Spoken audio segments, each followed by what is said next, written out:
As far back as I can remember, I always wanted to be a gangster. And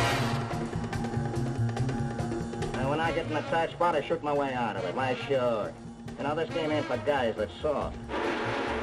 When Dutch comes around, he's gonna leave you some beer. And you're gonna take it. And you're gonna kick him with the dough. Well, that must make a mug out of me, but don't anybody try it again. Just keep in mind that I and the boys is candidates for hanging. The thing that The Criminal presents, they're fascinating characters for normal, healthy people to watch because they're seeing life outsized. It's life blown up, characters blown up to 20 feet. And you're comparing how you would never do that, but you're fascinated by somebody who did. Okay, pal. It's always suggested in a way that the gangster is the sort of the tragic American hero or the tragic American villain. I mean, he's somebody that appeals to audiences because he's bad, but and because audiences really, in a way, would like to be like the gangster, but they don't have the courage. Sure enough. It's like the American dream come true. They get money, they get power, they get women. Don't worry, honey. You still have me.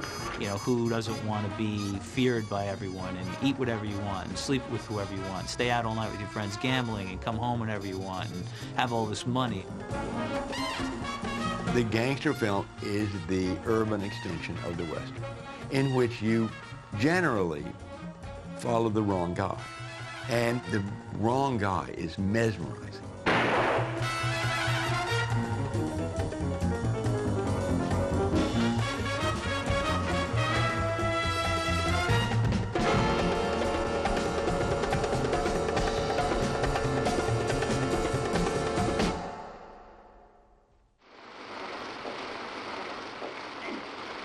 People saw a genuine American art form developing in the 30s, and they didn't quite know what to make of it. An art form where, as Raymond Chandler said, the streets are dark with something more than night.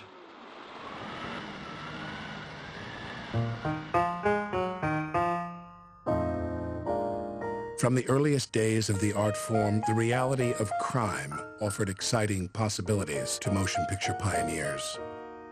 Audiences were riveted by an encounter with the unknown and mysterious. Crime was sensational, dramatic, and real, the perfect component for selling movies. One of the earliest examples of crime in cinema was the 1898 short entitled The Burglar on the Roof, produced by the Edison Company. This film and others like it were almost documentary in execution, simply presenting petty criminals and the police forces who attempted to apprehend them.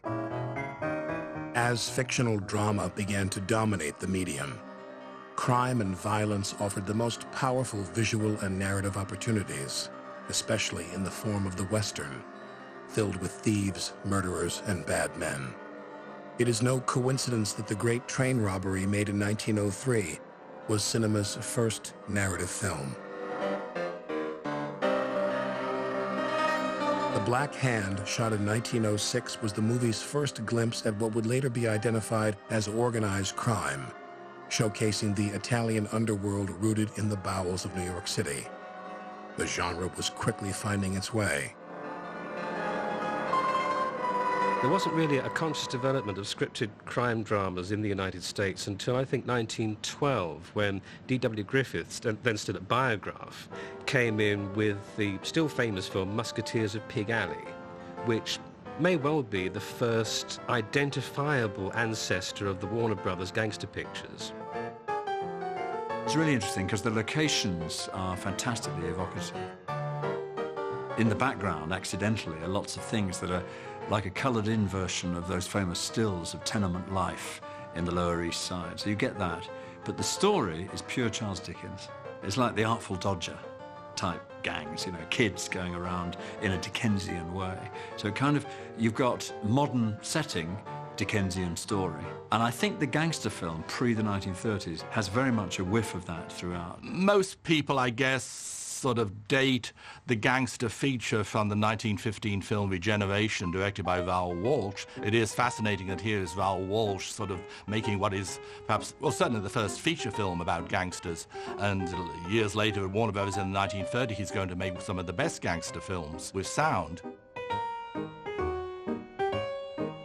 Raoul Walsh shot it in what was remaining of the old 5 Points in New York. And it's quite remarkable for its authenticity and for what it says about that lifestyle and the nature of poverty dictating how certain kinds of personalities are just going to give in and do it. He actually used, for much of the cast, real gangsters, real prostitutes, and other disreputable characters. They're on hand. Regeneration is basically the story of a society woman who does sort of social work in the slums of New York, and she falls in love with a gangster. We have an orphan kid, and here he drifts very easily into this gang to get money and food and respect. So the paradigm of the gangster film is there in Raoul Walsh's film. Films like Regeneration recounted tales of the petty criminal, ruffians, and small-time hoods, as this was the nature of crime during the early 20th century. But America changed during its experience in World War I. The moral climate shifted to reflect a society that spurred violence and vice, particularly the vice of drink. A movement arose within society that gave the gangster his greatest opportunity to climb out of the gutter and rise to power. This movement was called Prohibition.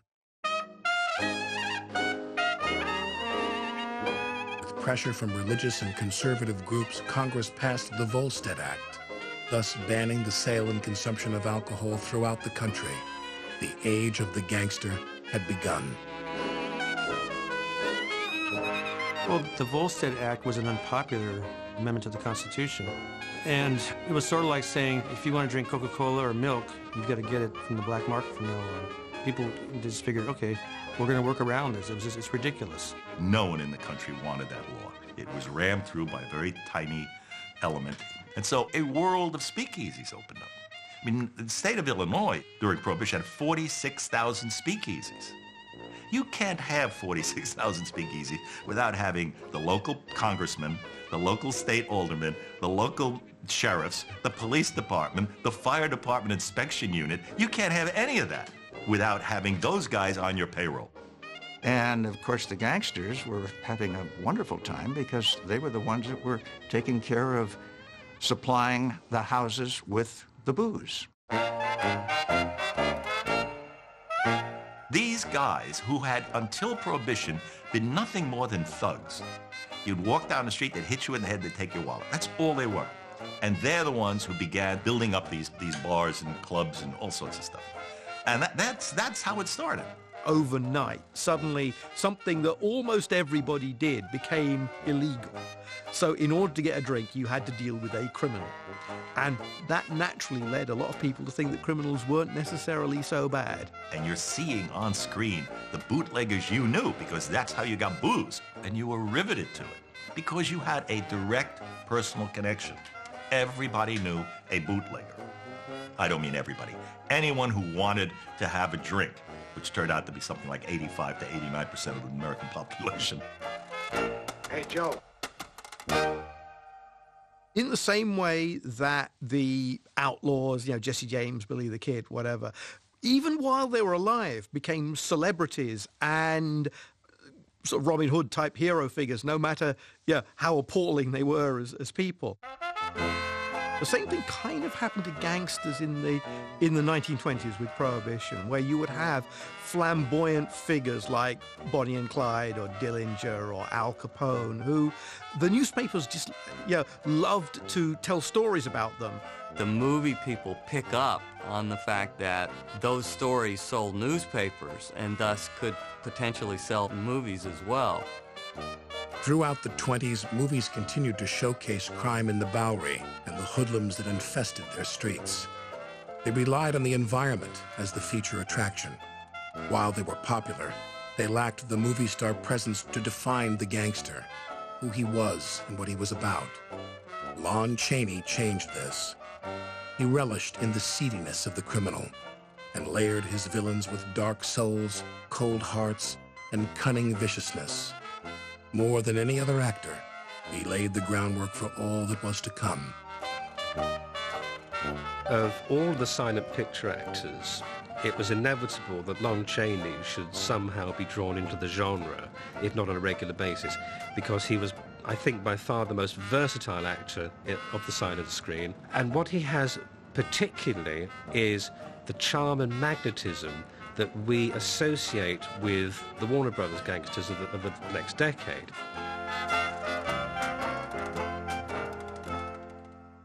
The gangsters in the silent films usually were petty thieves. They weren't involved in organized crime, or they weren't big, powerful figures. This changed with a film called Underworld.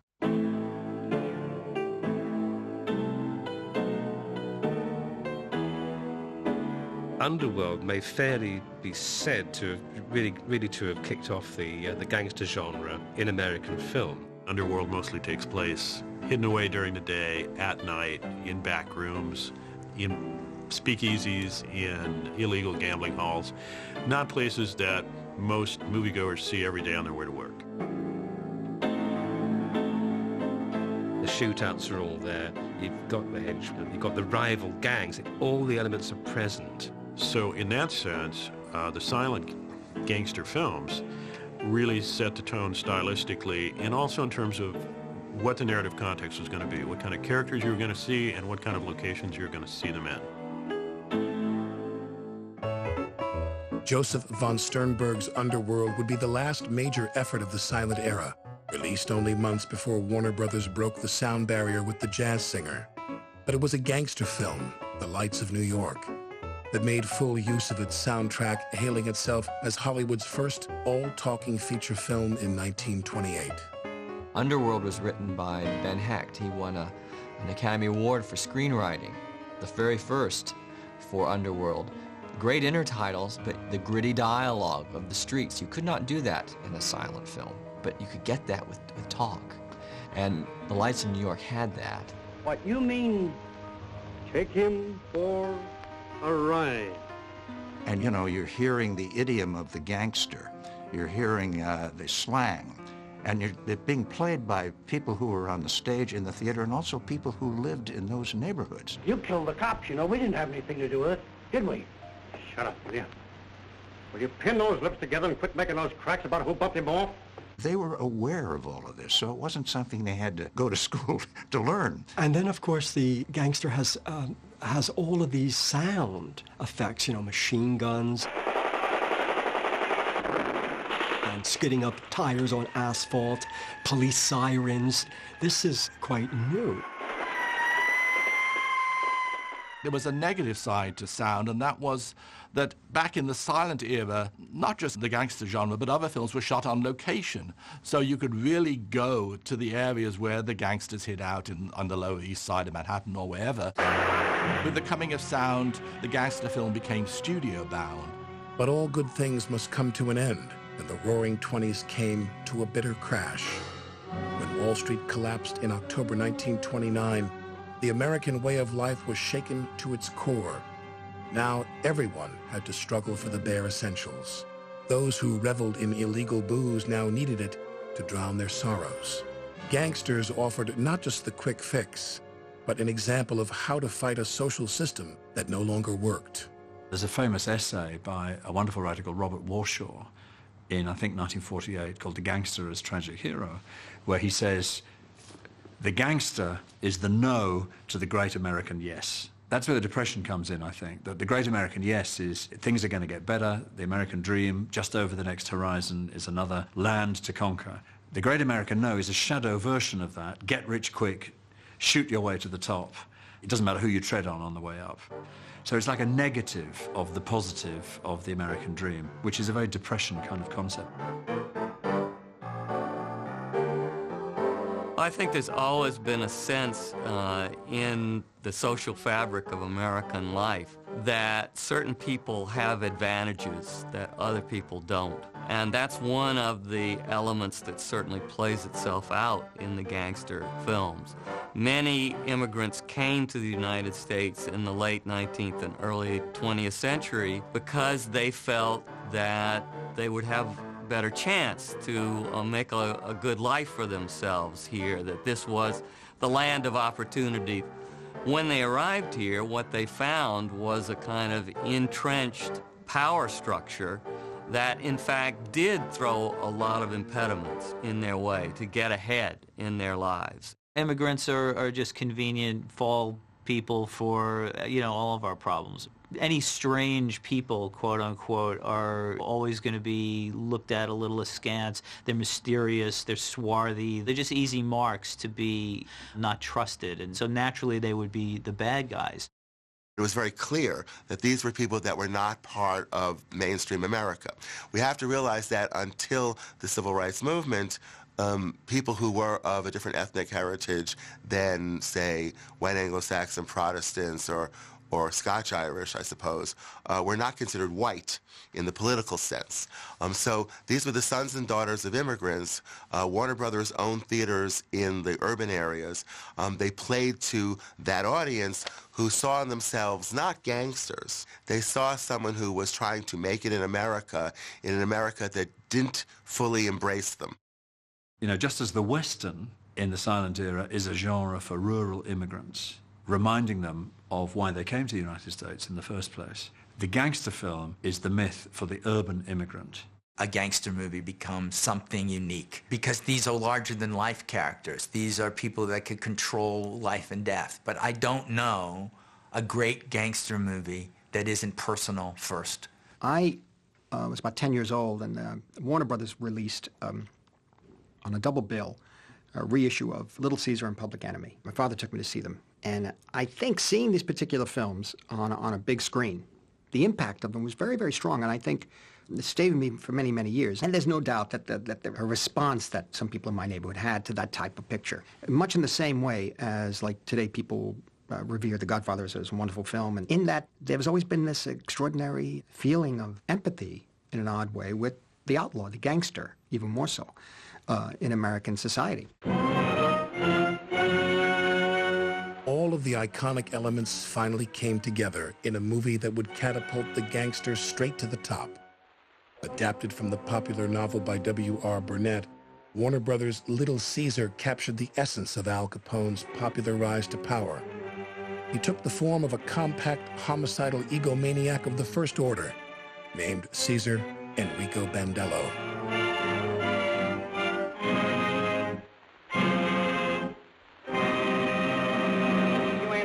By tomorrow morning, you won't never leave it except in a pine box.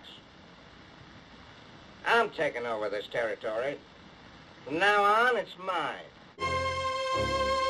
Little Caesar is just one scene after another that will be influential in the development of the genre later on.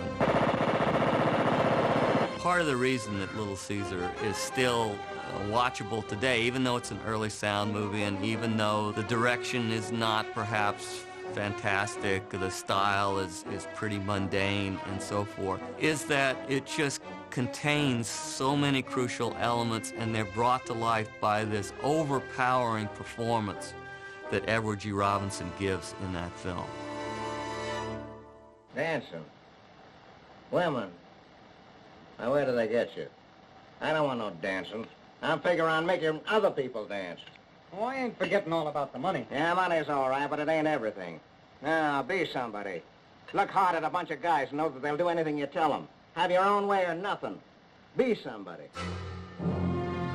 For me, just the very beginning of that film it sets a kind of model for the genre.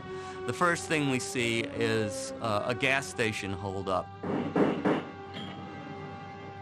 It's done in about 15 seconds of screen time. It's really quickly, but right away we're launched into this world of underworld activity. We understand right away what really motivates characters like Caesar Enrico Bandello.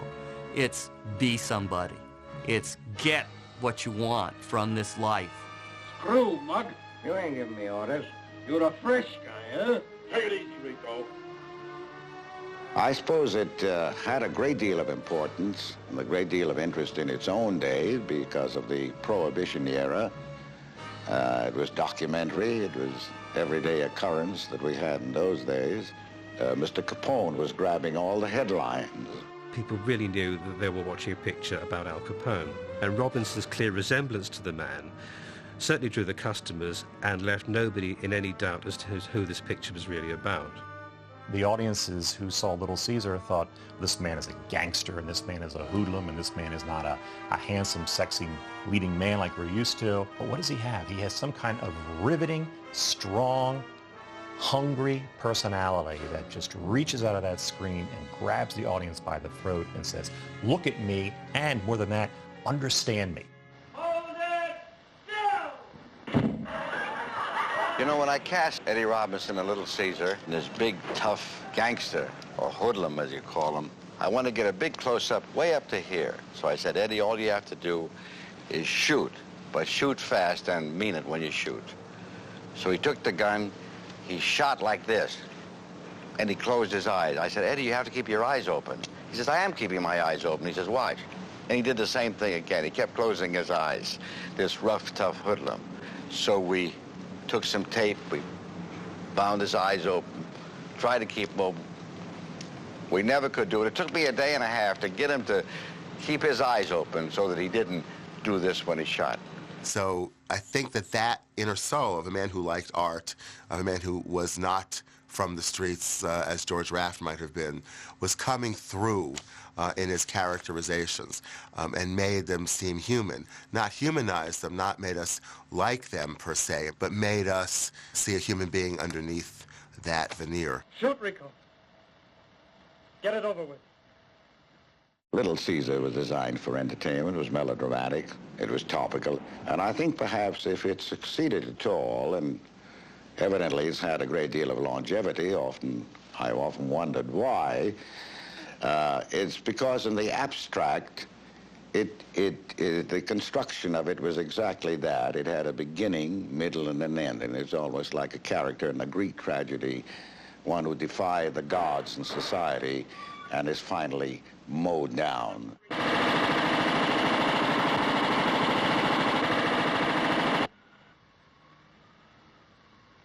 Little Caesar's more of a deco museum piece in a way, but in a good way, because Little Rico is a wonderful character, and Edward G. Robinson can do no wrong. But Public Enemy is the toughest in terms of its depiction of that world, the honesty, because it is a shocking film, it really is. And it still holds up, particularly if you see it on a big screen, holds up in terms of its ability to shock, but not shock in a gratuitous way. It's shocking about the truth of the world, the sordidness of the world that it's depicting.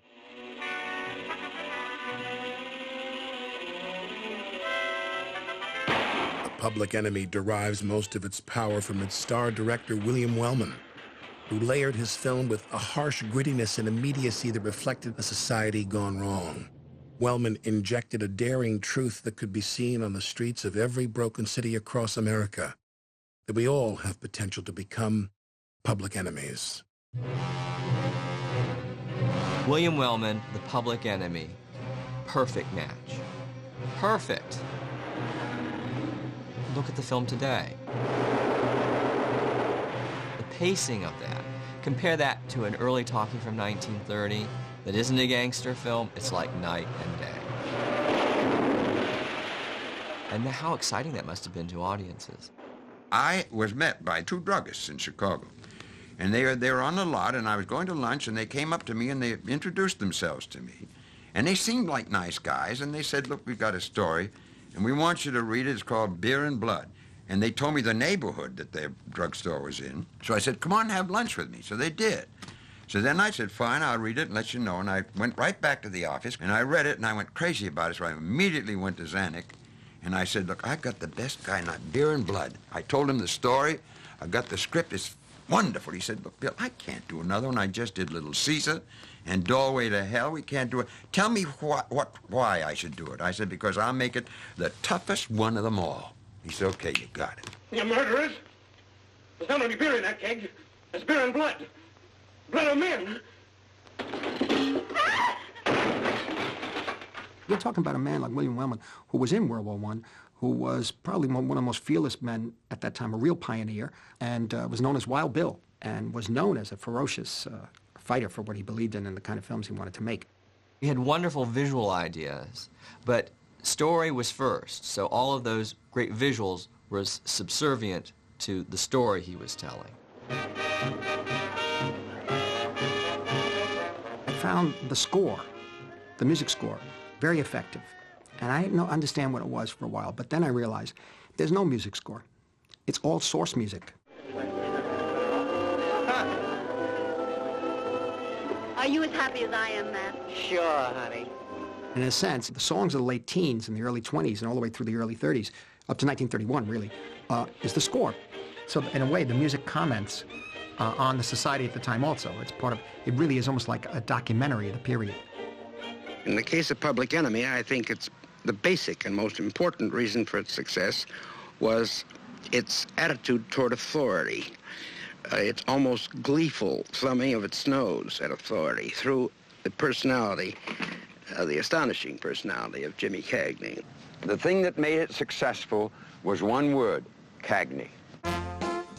William Wellman's fierce direction was matched only by the charisma of his young star, James Cagney, a former Broadway song and dance man who was quickly making an impression in early talkies.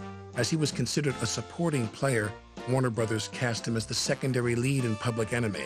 But as soon as Wellman recognized Cagney's raw power, he wisely recast the picture, and another star was born. Why, that dirty, no-good, yellow-bellied stool. I'm going to give her that putty nose right in the head the first time I see him. Yeah? You and who else? I think it might be easier for an audience to identify with Tom Powers than it could have with Edward G. Robinson's Little Caesar, because he really is sort of this product of the streets. And there's not the majestic aura about him that there is about Robinson's Little Caesar. He's more of this punk kid who's blossomed into this almost frightening, wolfish gangster character. Oh, please, you ain't going to slug me, are you? Maybe not today. But I'm telling you this for the last time. When Dutch comes around, he's going to leave you some beer. And you're going to take it. And you're going to kick him with the dough. If you don't, somebody's going to drop by here and kick your teeth out one at a time. Get me? The fact that James Cagney is a tough guy may be something to do with the audience wanting a representative who simply would fight, who would not accept what the world the way it was, and constantly coming at you. And that was a good thing to be in the 30s, when so many people were squashed by impossible forces. He, unlike Bogart, he, unlike Edward G. Robinson, he came from the streets, he came from the gutter. And Cagney never lost the gutter in his performance. The fact that he was a dancer rendered his movements balletic, and if you actually watch him in action, he's an extremely elegant figure when he moves. He invents certain gestures, like a kind of friendly punch in the face to people. And if you see him even when he's interacting with other actors, there's a grace with which he does it, the elegance with which he does it is something to be seen. I mean, are we supposed to like it when he puts a grapefruit in May Clark's face? I'm never sure. It's horribly misogynist, and I'm not quite sure where the heart of the film lies with that. It's really dreadful. What they hadn't perhaps calculated on was just how charismatic Cagney was. Ma, they're bringing Tom home. They are? When? Right now, he's on his way. The last scene of Cagney being trussed up, you know, and Donald Cook opens the thing.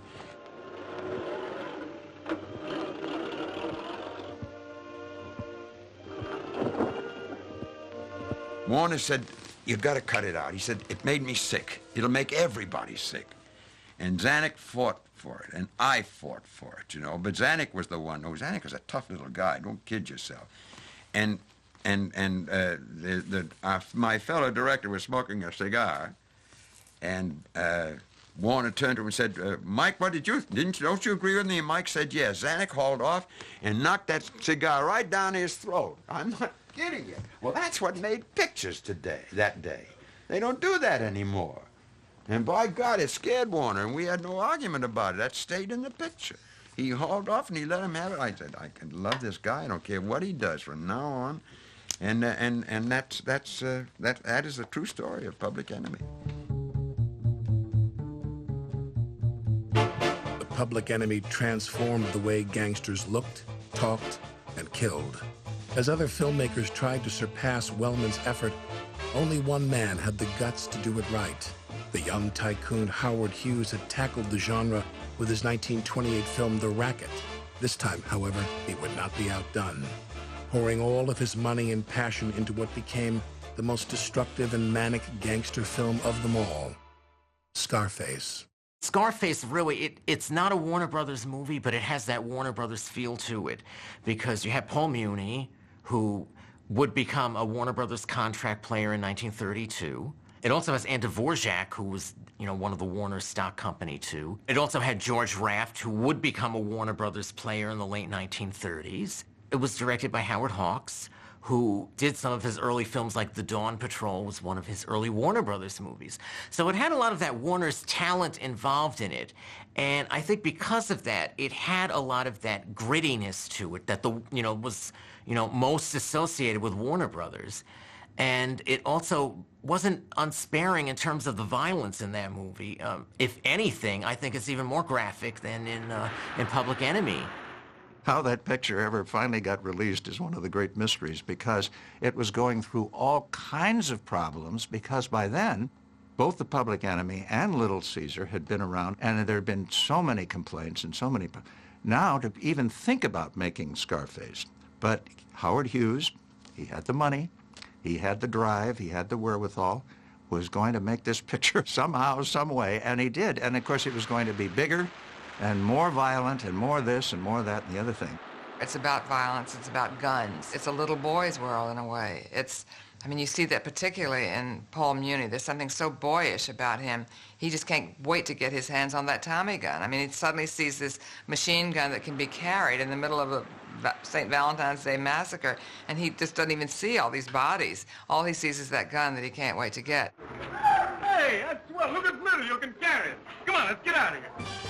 And toughness and seeming tough are the most important things. And I get very, very upset, angry even, by the way the picture ends. One feels that they had to show the audience that after all this mayhem, the guy's really no good after all. And so when he is besieged by the police with his sister, he becomes quite manic. He loses control totally. And by the time he's facing the police, he's a sniveling, cringing coward. Now give me a break, will you? Oh, sure. You got me covered. See, I can't do this. Give me a break, will you? I told you show up this way. Get you in a jam without a gun, and you squeal like a yellow rat.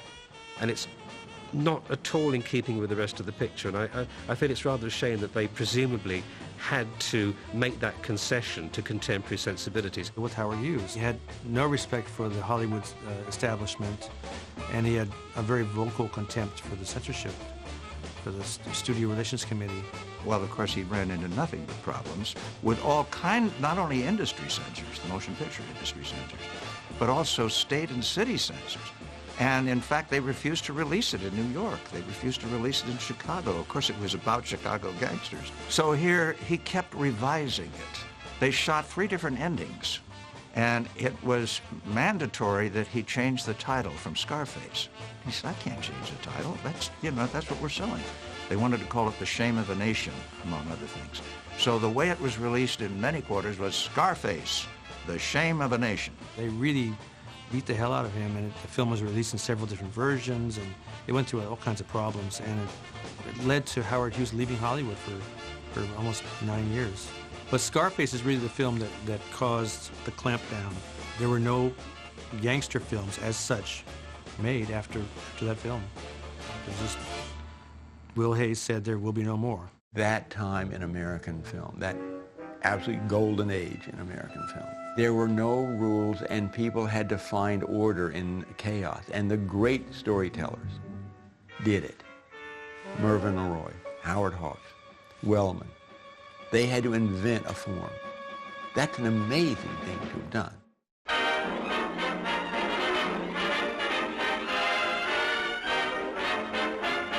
In 1931, there are 25 gangster films made. 1932, 40 gangster films. You ask yourself, well, why did it click? The electrifying force of the gangster on the audience had something to do with the Depression. Remember, the Depression, the country is flat. The country has just folded. There's no activity going on. And here you have a figure who's all activity. He moves this way, that way. He talks fast. We ain't got any time to lose. on, Sam, get yourself a car and let's go. Not me. Take Scabby. Scabby's no good. No, I'm no good. Bet you can drive, Otero? Sure. All right, let's go. We use the Black Roadster. He gets things done. The movement took America's breath away when everybody else was just at a standstill. And these people found a way to get rich quick. You identify with the person who's gonna hit the big time. All right, so they hurt a few people on the way, but that's part of their life, isn't it? Take this. And when you need me more, just say so. I'm making plenty. I think the real secret of the gangster film is that all these actors had such remarkable charisma. If you had a weak actor playing a gangster, it would editorialize against the part, and everybody would just say, well, he's no good and he deserves what he gets. But these men had such remarkable screen presence, all of them. They helped audiences believe that it would be fun to be these characters, and at the same time, though, they understood that they couldn't glamorize the roles to the point that they made it unrealistic. They had to play up the tragedy. They had to show that these men were heading for a fall. The portrayals in Public Enemy by James Cagney and of Edward G. Robinson in Little Caesar had a profound effect on these men as actors. They became stars immediately because the films were so successful. But it also had a partially negative effect on them because it trapped them into these roles on which they had to try to recreate Little Caesar or Tom Powers, depending on who the actor was, continually over and over again. And these men sort of bridled at that. They felt that they had to continually struggle until they could break from it, which Cagney was able to do somewhat and Robinson somewhat, but never, ever, ever completely their whole lives. Warner signed Muni after the great success of Scarface, and Muni, whose work, again, doesn't age as effectively as Robinson's, he became the great, legitimate Mr. Muni. Edward G. Robinson, more often than he wanted, stayed mired in the gangster films. People had an idea that I talked out of the corner of my mouth, that I packed a gat, and that I knocked off Humphrey Bogart every morning before breakfast. Quit tapping telephone wires. Spend your time building up new rackets, so that when McLaren comes up for air, you find a dozen more It was all right for a while. I didn't mind that, but it does get a little bit boring and tiring. The studios believed that the audiences wanted to see them again and again in those parts. They never bought Jim the kind of properties that he thought he was entitled to. He wanted to go out and get hit Broadway plays or best-selling novels or even classic novels. He wanted to be treated with that respect. And instead they would invent these hard-to-handle kind of movies, or Blonde Crazy or something, which are wonderful movies. But they did not satisfy Jim's aspirations. I mean, if you see something like Cagney in the 50s in Love Me or Leave Me with Doris Day, he plays a gangster. He's back into the gangster again, and now he's a much older man. And he gives a wonderful performance in it, but you have to sense that, in a way, it's sort of a defeat for him because he's gone all this way, won an Academy Award for Yankee Doodle Dandy, in which he played a George M. Cohan, not a gangster, and then gone back again in the 50s to something he had done in many ways in the 30s. Everybody's got larceny in his heart. Everybody's looking for something for nothing. Honest men are scarcer than feathers on a frog. Oh, I know, Bert, but I've never been mixed up in a racket before. As I said, there are two things I haven't any use for, and jail is both of them. Along with the new look and sound of Cagney and Robinson, there was the female equivalent. We're going to put things on a business basis. Danny, you're the front. Swell office, everything on the up and up. The boys will dig up business and look after collections. Does everyone understand? I think probably Joan Blondell remains the best known of the Warner stock company.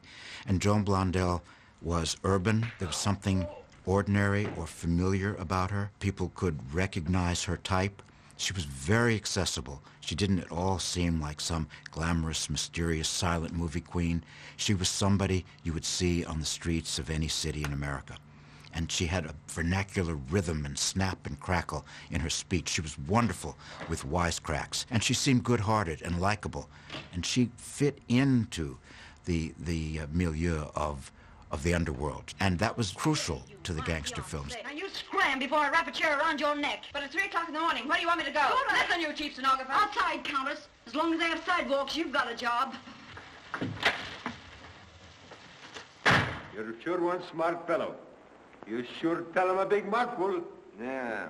If that cheap district attorney get too fresh, nick the barber, give him close shave.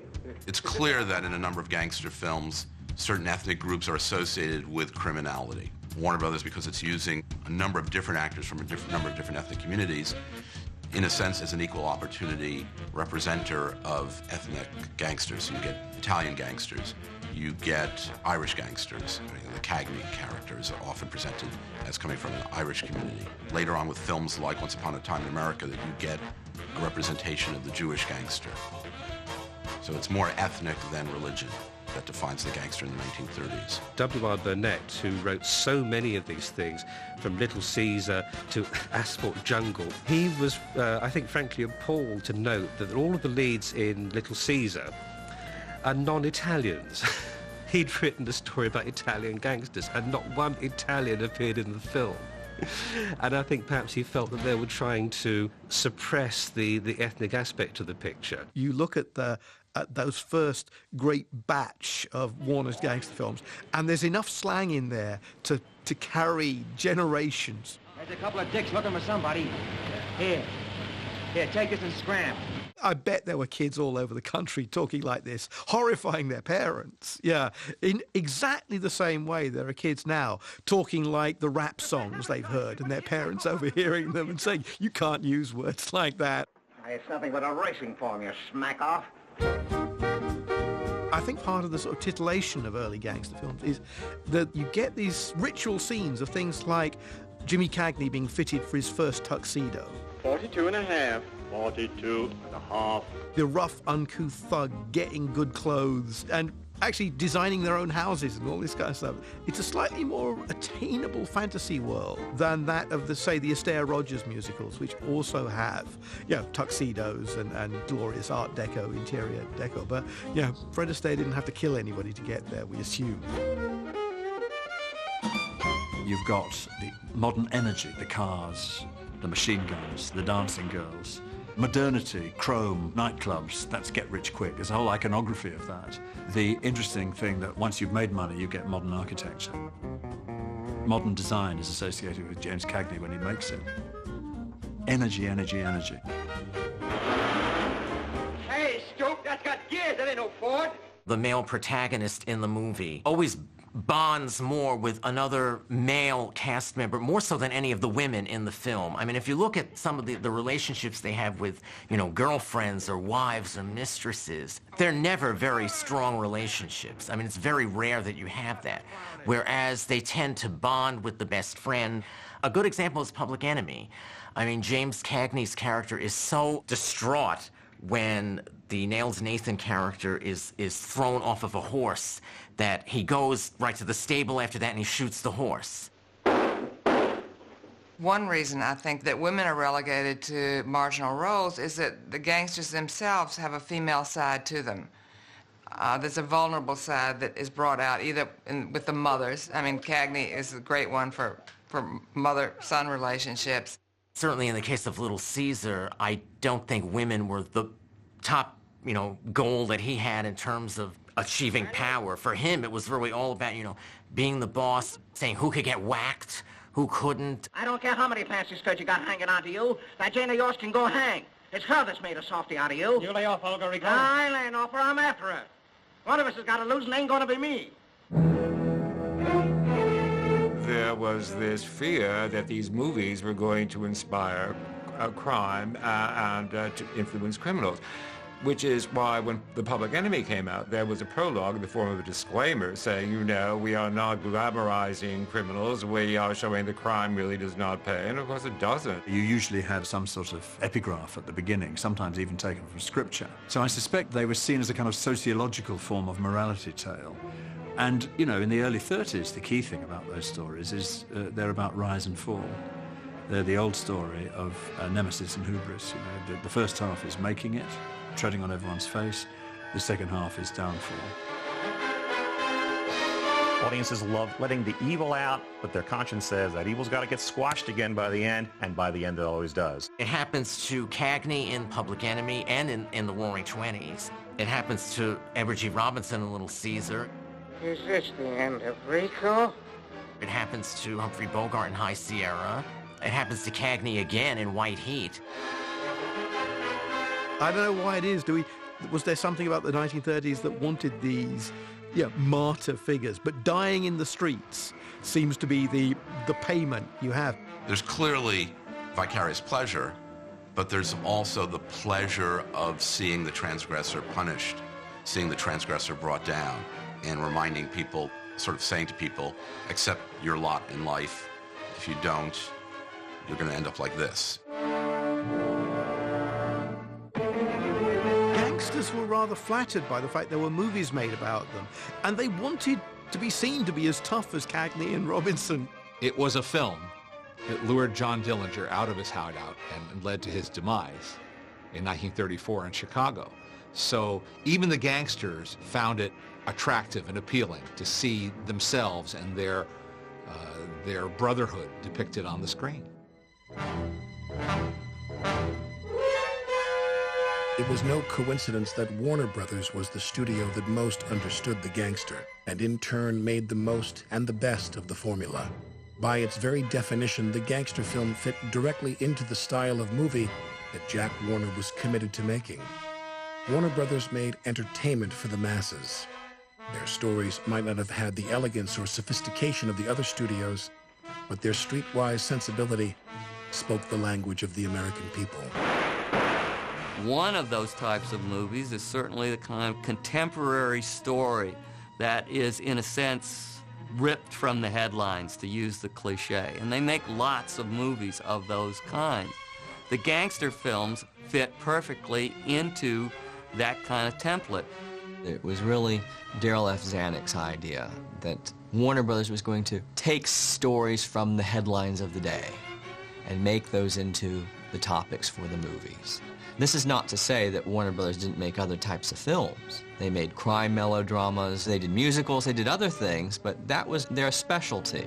That was what interested Zanuck in particular, and that's what set that studio apart from, let's say, an MGM, which wasn't doing that sort of thing. But I think also Jack Warner had a fascination with the gangster image. They were, in a certain sense, similar spirits. They were tough guys in their own nature. They responded to tough guys in fictional forms. I think they liked each other. They had a kind of similar energy. I don't think it's pushing to say that Jack Warner had the look of a gangster. He had a certain swagger of a gangster. He had the very polished veneer and the big flashy smile of a gangster. He had a gangster aura about him. If you read Jack Warner's autobiography, he writes that as a sort of child, as a teenager, he was working in a store, and that Italian gangsters would come into the store, threaten him, would steal and rob. And he also writes almost movingly about a young Negro boy who tries to hold up the store and is actually shot by the police. So I think these, obviously, the fact that he includes these in his autobiography indicates that Warner was fascinated by the gangster. Oh, Jack Warner was a joy as far as I was concerned. I just adored him. It was a lovely feeling to know there was a boss. It was like having probably the best-looking young daddy that anyone ever had. Jack Warner and his producers might have chosen the stories they made and how they told them, but they relied on a stable of strong directors to bring those stories to the screen. These men not only understood their subject, but more importantly, they understood how to create the experience of a Warner Brothers picture. It's hard to identify a personal style, not impossible, but difficult, when you talk about Lloyd Bacon and Ray Enright and Mervyn LeRoy and all these others who cranked out, and that's what they did, cranked out those bread and butter pictures for Warner Brothers. It was really a house style that they were hewing very close to, and their work was carefully inspected on a daily basis by Darryl Zanuck and to a degree by Jack Warner too. And if it wasn't to their liking, things would be reshot.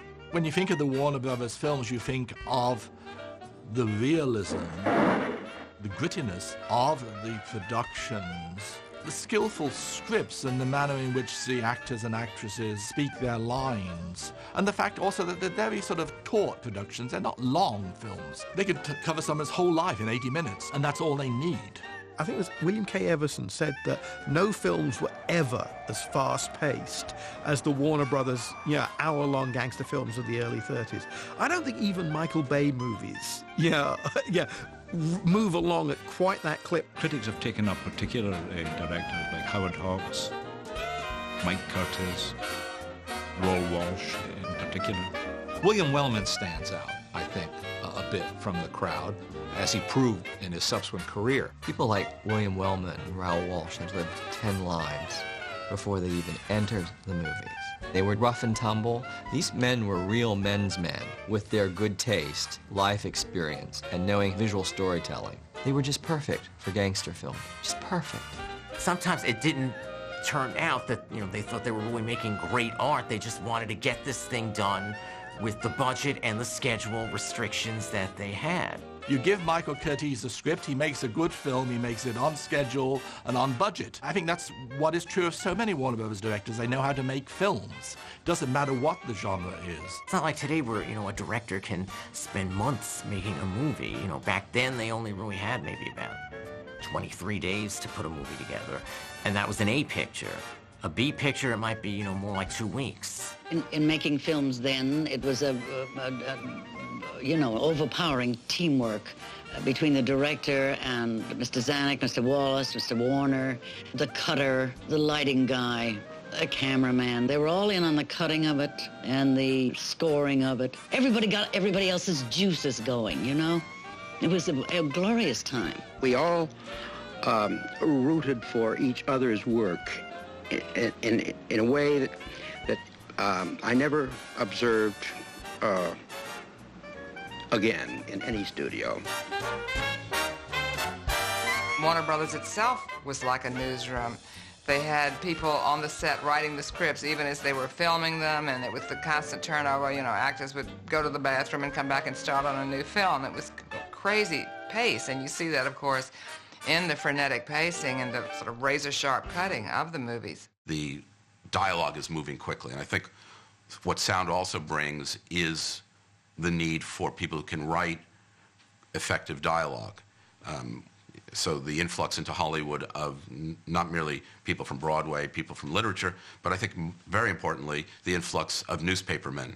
And what is the newspaperman? The newspaperman is someone who's very good at writing quickly, writing with concision, taking a complicated event and giving it an abbreviated, direct, punchy form. This is the way it was. They hustled us mugs into the death house, and I muscled my way right down front where I can get a good shot of the whole works. Am I talking too fast? No, go ahead. All right. Dialogue was at a premium, and Hollywood was willing to pay. Writers like Seton Miller, John Bright, Cubic Glassman, Ben Markson, and John Wexley were both craftsmen and artists who reinvented the screenplay form with their understanding of well-defined character, clever dialogue, and taut construction. The writers who wrote the early gangster films, I think, don't get enough credit. It was really the writers who came up with these stories. It was the writers who came up with the dialogue that was so important in the films during this time period that really kind of set the template for the genre itself. They were reporters writing, they weren't necessarily playwrights writing. I mean, they became playwrights quickly enough. They didn't respond to the 3-act system. They responded to the stories they'd heard about Capone and Dillinger and people like that. If there is one writer who stands out from all the rest, it's certainly Ben Hecht, a guy who cut his teeth on writing underworld stories for Chicago newspapers during the time when Al Capone was rising to power and so forth, and wrote Underworld and then wrote Scarface. Ben Hecht and Charles McCarthy, you just look at them, they were writing this stuff in the Chicago newspapers for years. They had been covering every bootlegger, every gangster in Chicago. They knew them. You could go and have drinks with them. They actually were police reporters. They were out there running around with cops. They actually did that stuff. They understood two things. They understood story, and they understood language and dialogue. It was never fake. It was never stiff. It was as natural as you can imagine. And audiences just responded to it immediately. W.R. Burnett is somebody known more as a novelist, actually, than a screenwriter, but his novel for Little Caesar, I think, was one of the crucial kind of building blocks in the history of the genre itself, and he will then contribute more as a screenwriter and novelist, High Sierra, and so forth later on. So Writers were really, really important to the genre and haven't gotten as much attention, I think, as they deserve. The person who took the credit most was the producer, you know, and he gave it to the director, and the director shot what was on the page. I wish I could give you a name of a whole bunch of list of people, which is a shame because they are deliberately made not to be known, even today. But there were only so many ways Hollywood could retell the story of Rico Bandello or Tom Powers. Movie makers had to find clever ways to vary the formula while the gangster was still hot. One way was to give audiences two gangsters for the price of one. And that is exactly what Warner Brothers did with 1931's Smart Money. The film was successful. It was successful. It was actually even nominated for an Oscar for Best Screenplay, I believe. And one of the reasons for that is it's a tremendously funny film. It was made off the success of Little Caesar, but not off the success of Public Enemy because it was being shot simultaneously with Public Enemy. So consequently in the film, Robinson is definitely the star, the center of every scene, while Cagney's only brought in periodically as his friend and his cohort. But it has a basic flaw in it as far as teaming these two guys, and that is one or the other of them, because of the very specific persona they have, had to be subdued. Well, now look here, you young squirt. You keep that barber shop going. Sorry to see you go, Nick. Oh, well, boy, as soon as I make my killing, I'll send for you, and that won't be long. Here's your regular, I'll be waiting. Well. And as a result, we have the Robinson gangster dominating, and you have the Cagney gangster almost feeling like restrained all the time. And as good as Cagney is in it, you have a situation where almost anybody else could have played that part. And so they really didn't belong together. One or the other was going to be diminished by appearing together. So it was the first and only time that Warner Brothers teamed the two of them, wisely. Now, another variation of the gangster was the gangster as a director of a Broadway show in the Busby Berkeley Backstagers. You take a look at Warner Baxter in 42nd Street. You take a look at James Cagney in Footlight Parade. He's doing the same thing in Footlight Parade as he does in the gangster films. Get out of here and stay out. Yeah, we'll see about... Get out of here. He is in charge, and he has something to get done, and he's going to do it. Listen, get back to work. That whole third prologue has changed, and all the dance routines are shifted. Only this time it's going to be good. I'll be down with you in a minute. Go ahead, get to work. And he doesn't give a damn about other people, and he mistreats other people, especially the chorus girls. They are little dictators, just like Little Caesar, just like Tom Powers in Public Enemy. It's the same thing.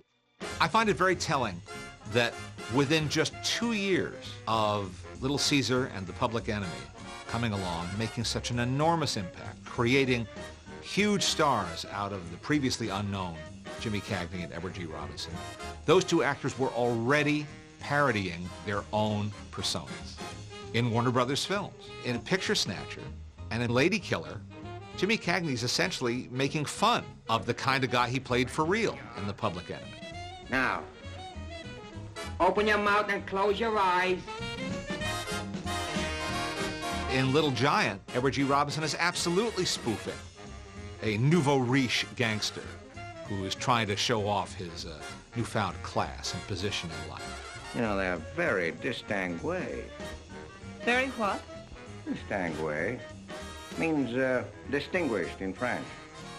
Oh, of course. How stupid of me. By the end of the 30s, the original cycle, the energy of that cycle was all pretty much depleted. Plot-wise, it's an extremely limited genre, and it probably had the shortest lifespan of any other genre in Hollywood history. So it had to go into other areas. You know, it had to migrate into crime films of a more general nature rather than crime films specifically about the gangster.